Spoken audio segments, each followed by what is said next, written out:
Yes, everyone, you know what time it is. It's your boy Jack at the IrishHotspur, and we're here to deliver you our scout report on James Maddison, the new signing for the likes of Tottenham Hotspur. He's been brought in for a fee of around £40 million. He's going to be on a big new contract, and he is going to be one of the new faces of this Ange Postecoglou side. In this video, we're going to be breaking down everything you need to know about James Maddison and what he could be bringing to this Ange Postecoglou team, and also how could Ange get the best out of him, either as a number 8 or as a number 10. You let me know in those comments down below, everybody, your answer to that question. And as well, as always, feel free to hit that like button if you do enjoy these scout reports.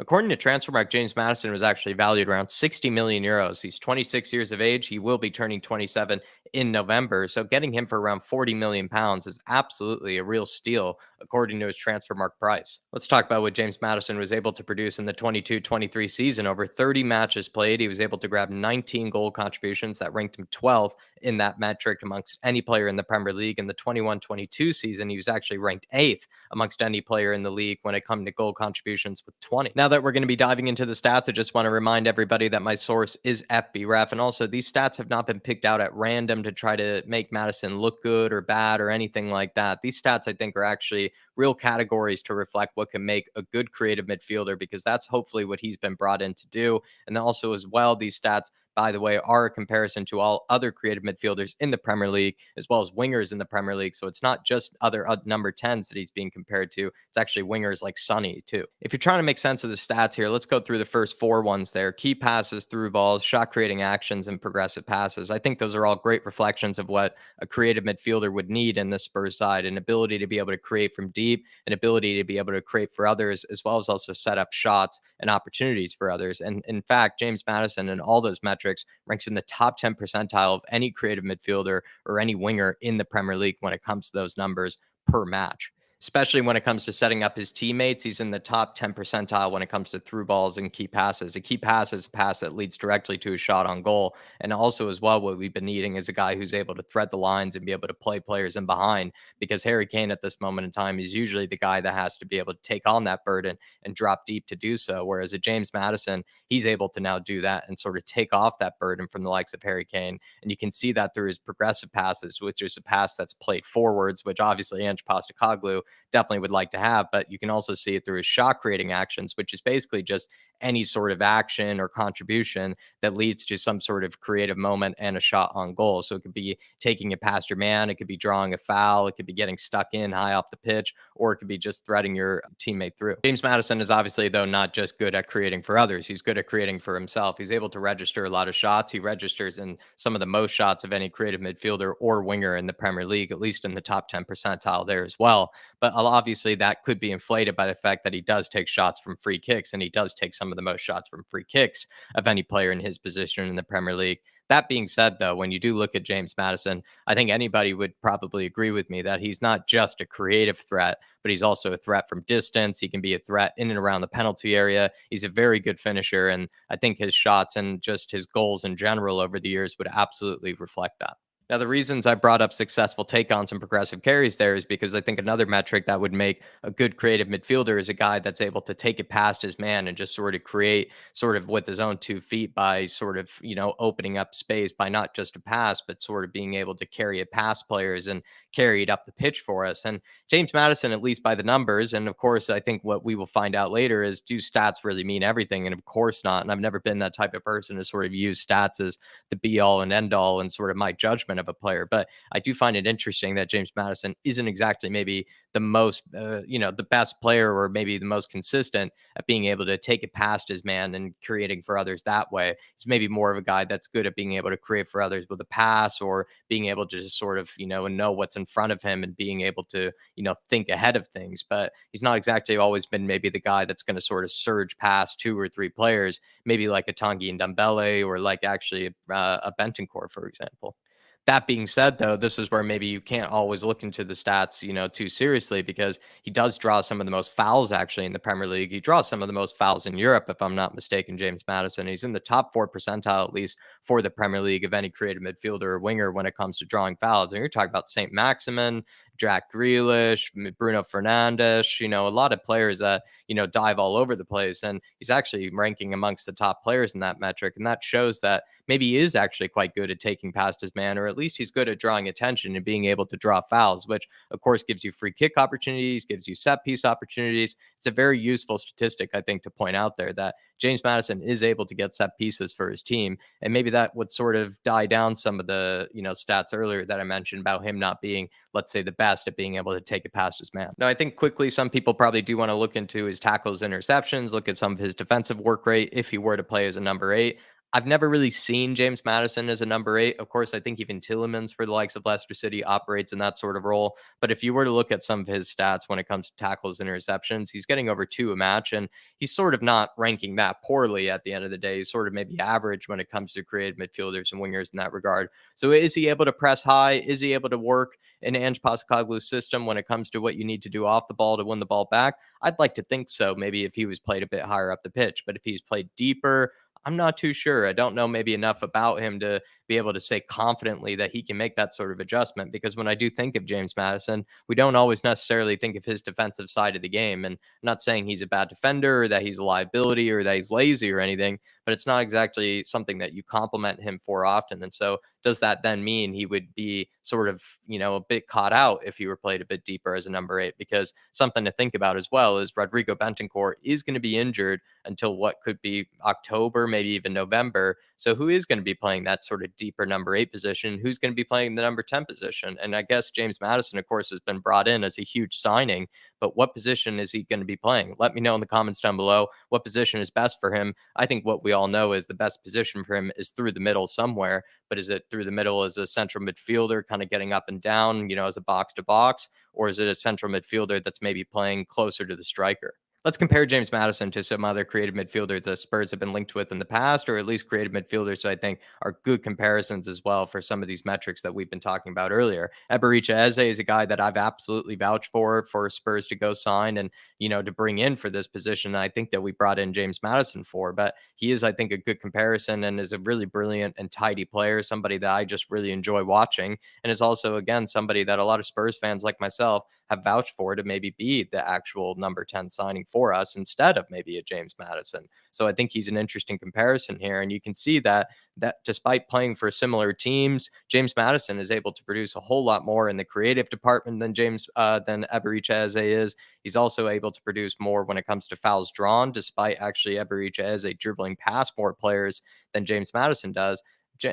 James Maddison is able to draw more fouls than Ebericha Eze, which I do find actually quite interesting. That again just suggests that maybe he's not skilling past man after man and taking on player after player, but he is able to draw fouls and he is able to at least do something to cause some sort of trouble to his defenders and at least able to stop play and earn set pieces, which with his own set piece ability is very useful for us. He also as well is able to register plenty more shots than Ebericha Eze. He's also interesting carrying it up the pitch more. So again, like despite maybe having fewer successful take-ons than Ebericha Eze, it looks like he's able to progress the ball up the pitch with his own 2 feet more. And when you look at the creative department, I don't think it's really much of a comparison. I think James Maddison has shown for at least the last 2 seasons that he's probably one of the best in the Premier League at being able to create for others. Now, probably a player here that might be unfair to compare James Maddison to, or it could be fair. This is another, I think, top creative midfielder in the Premier League and a guy that actually can play deeper as a number 8. So I did bring that up earlier. This is a guy maybe worth comparing to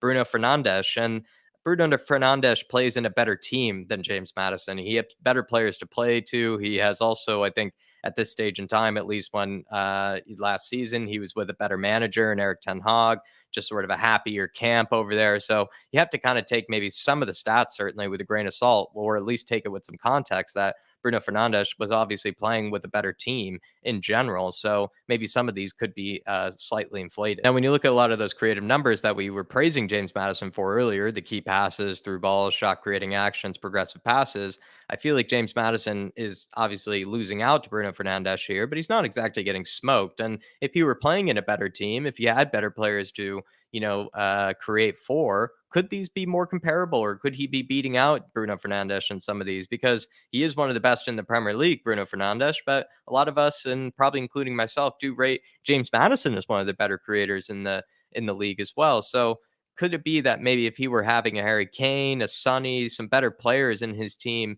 alongside him, would these numbers be actually better than Bruno Fernandes's? Let me know in the comments below. But not every number Bruno Fernandes is beating James Maddison in. And again, despite playing in a better team, James Maddison is able to register more shots. Even though I know he gets a lot of free kicks, he is able to register more shots. He's drawing more fouls than Bruno Fernandes does, despite him probably being on the floor, I think, more than even James Maddison does. I think Bruno Fernandes is someone I really would associate with always rolling around on the floor. Progressive carries, interestingly, James Maddison is getting more up the pitch and being able to progress his side in that department. And he's actually taking it past more players. This could be because I think Bruno isn't exactly most associated with score taking it past man after man and skilling past players, or being able to take his man on. But at the same time, I think it is interesting that James Maddison is at least better than him in that department. And also when it comes to, I just think maybe being a bit more sort of tricky and having flair, those sort of things, that's what I would associate maybe more with a James Maddison than I would with a Bruno. I think Bruno is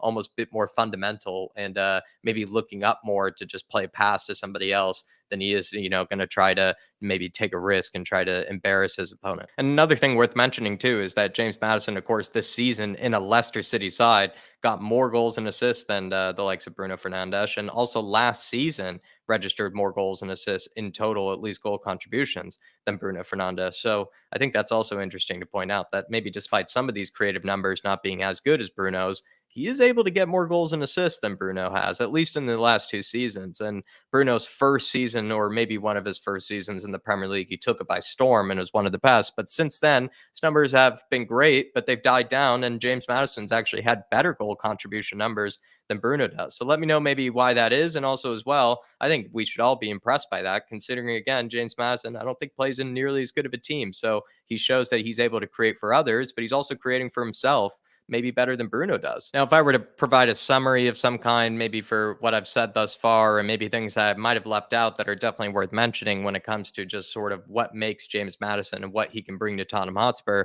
I would say his through balls and his creative ability and his creating for others is one of the best things. We're finally going to have a guy who can sort of take that burden off of Harry Kane. He can drop deep, pick up the ball, and demand the ball and be able to spray it forwards, be able to switch play, be able to do things that we don't often get from some of our other midfielders. And we also, as well, can kind of relieve Harry Kane of having that sort of responsibility to get us out of those funks and possession, because we do find ourselves, at least it feels like, in the last season or two, sort of just passing it to death side to side, and no one taking that onus, no one taking that responsibility. And that sort of leads me into my next point with James Maddison. I think he's a risk taker on the ball. He likes to try to, maybe dummy it and take it past his man, or sort of, turn and be able to pick it up on the half turn when maybe it could be a bit of a risk and he could lose it. He also, as well, it goes for passes in between the lines, or goes for passes to try to play, in behind that other players might not. They might just sort of go for the safer route, whereas James Maddison will go for the very direct route.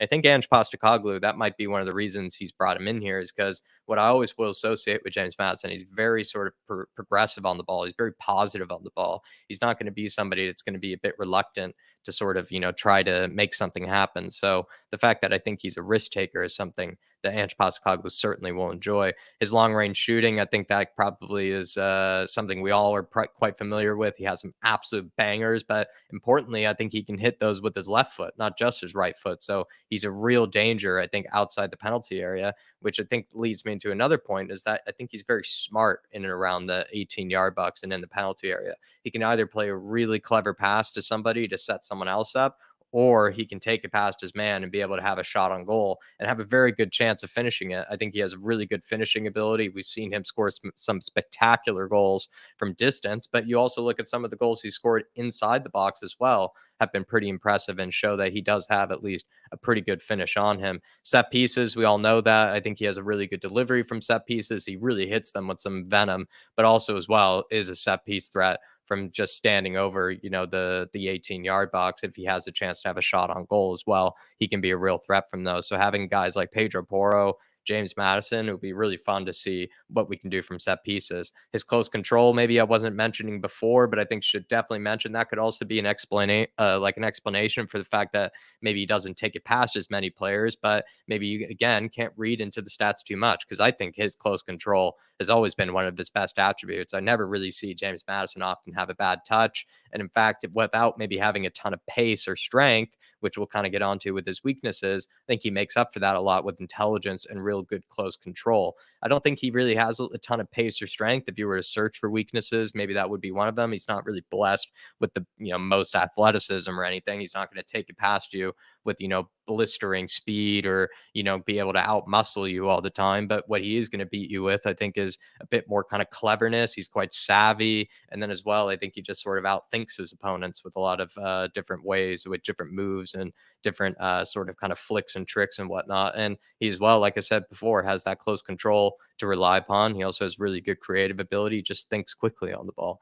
Not sure if he really has that aerial presence either. So if we needed maybe that number 8 to be a bit sort of good at picking up loose balls, second balls. I'm not sure if James Madison's the best in that department, but he can make up for it, I think, in other ways. But if I were to search for weaknesses, maybe aerial presence isn't exactly one of his strengths. Also, consistency. I think maybe at times you could say he disappears for like a few weeks and then he's red hot for another few weeks afterwards. I could be wrong, but if I were looking for any weaknesses from what I can remember, I do feel like there are times when James Madison sort of goes missing for like a few weeks or two, or maybe a few games. And then all of a sudden you see he's grabbed 2 goals and 3 assists and he's had a spectacular game. But I could be wrong on that. But that's just maybe how I remember him over at the likes of Leicester City, where he gets, pretty good numbers, but feels like they're sort of kind of coming in chunks, some of those goals and assists. And that could absolutely be because of the team that he's been playing in. Everybody, give me your thoughts on James Madison. Let me know if this is a statement signing. Let me know if this is a signing that's going to unite the fan base. Give me your goals and assist predictions for what he can produce next season. If you're a James Madison skeptic, let me know in those comments down below. If you're a James Madison lover, let me know in those comments down below. Feel free as well to hit that like button on the way out, especially if you did enjoy this scout report. Leave your comments, please. And as well, grab a membership if you want to support the channel with all the various things we put out there on this channel. But as always, everybody, come on, you Spurs. In the big Ange, I trust. And welcome to Tottenham Hotspur, James Madison.